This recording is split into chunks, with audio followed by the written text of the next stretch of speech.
Oceans can be some of the most dangerous places on Earth, but in Minecraft, players have no problem exploring the depths.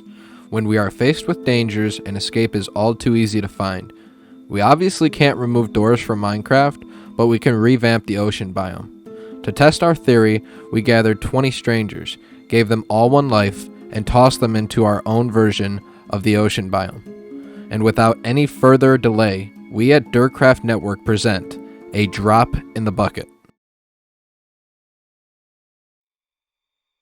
Players were quick to grab what little wood the island had to offer. Others decided to explore abandoned shipwrecks. However, many players did not take the same risk, as they did not want to drown to death on the first day. Other explorers soon found a massive stone island in the middle of the map. The island featured a stone hand holding up an old sunken pirate ship. At first, players were timid, but soon, players found themselves on the ship, looting it for its sunken treasures. After finding some pieces of gold and old food, players decided it would be best to leave the ship, as they feared the unknown and the eeriness of the ship. Players from all over the world came to the middle of the island to discuss politics about the ship and what resources have been found in the hull. Little did they know that this ship had much more in store for them than a few sunken treasures. In another corner of the world, things were looking much brighter, as a group of players had found the one and only tree in the entire map. Along with this tree was grass for them to grow seeds and weed on. These players would soon form an alliance and become the richest group in the server. What are you going to do? So let's just say someone comes over and says, hey, can you guys share saplings or wood? No, Kill them. say off. However, this policy was not received well by other members of the crew.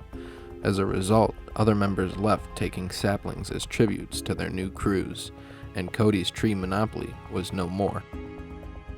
Not long after, players dug underground and started cultivating trees in secret out of fear for what Cody might do in retaliation. Others used their time to explore caves, mining ores, and bringing valuable resources back up to the others above ground. However, due to a clear lack of armor and protection, miners were faced with constant threats. This made mining extremely difficult, but with their crewmates depending on them to bring up valuable resources, they decided to press on through the cave.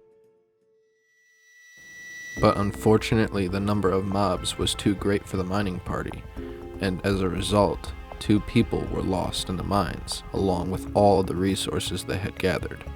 These deaths would mark the very first of our experiment, and players started paying a little more attention while mining underground.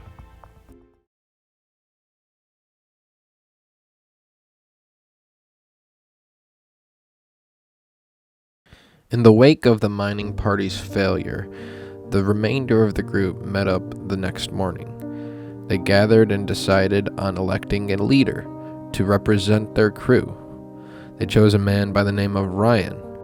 Ryan was not interested in fighting. He promised the group a peaceful place to live underground and that he would not go out looking for trouble. Ryan. I got elected. Yeah. Very spur of the moment, and I guess it's permanent now. Guys, Okay. here's your boat. So Ryan, you go ahead and take the pirate hat. I get the big hat. With Ryan now elected leader, this group felt safer than ever. They had a leader who cared about them and wanted nothing but peace. They named themselves the Buccaneer Bunnies, and Ryan's first order of business was to construct massive farms both above ground and underneath the surface. These farms would prove extremely useful in the upcoming events.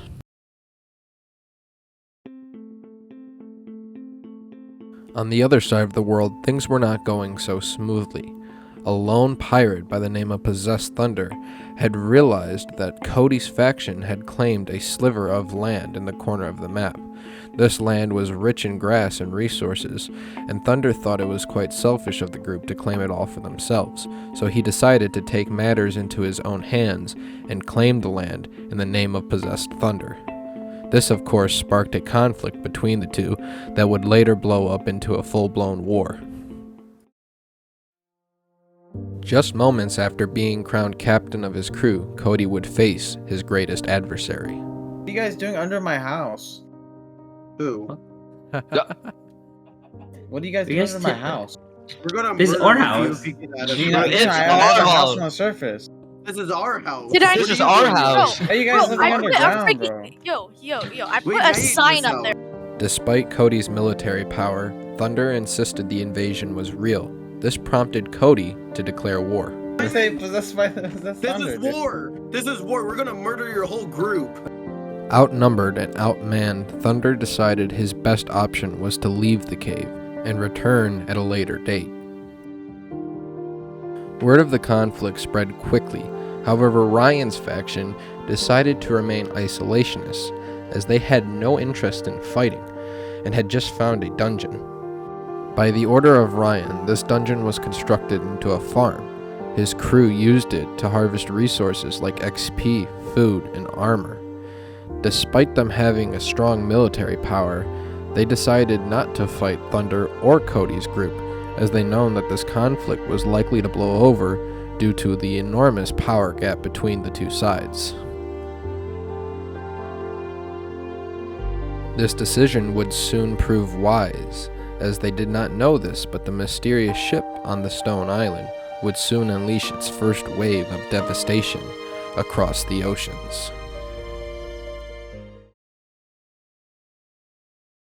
The cobblestone is this Uh-oh. way, right? There's, What is this? And just like that, everyone's greatest fear was realized. The ship had sent scores of undead crewmates down into the depths to fight. As you can see, Ryan's crew was taken by surprise. Most of the members blocked themselves up. Some decided to fight back.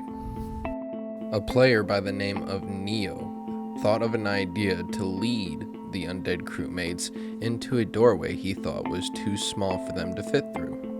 This strategy worked at first, but soon the pirates found a way in, and Neo was forced to run. After the incursion, Ryan sent a player by the name of Sea Goddess out to the ship. Her objective was to scout the ship for remaining threats, but once she reached the island, she was confronted by the lone pirate Possessed. He said he would like to form an alliance with the group, but when C told him that Ryan had no interest in fighting with Cody, this enraged Thunder and prompted him to attack C. After escaping the ambush, she returned home to alert her crew of what she had found. After learning about the attack, Ryan became enraged. This led to him declaring war on Possessed Thunder. Oh, I would have just killed him. I'm not that strong at PvP. I'm like the weakest link for PvP. I'm Next time also, we gotta ambush him. We gotta ambush. The crew formulated a plan so that the next time they had found Thunder, they'd be ready. What they didn't know is that next time was already here. As Thunder tried to launch a sneak attack from the mines, he was quickly spotted out by one of the members. A quick chase ensued, but Thunder was able to escape. now he clearly knows where our base is, so I want We two need to people. keep guard. Two people at base at all times. If you see them, kill them on sight. With the threat of Thunder being under control, Ryan began delegating tasks out to his crew members again.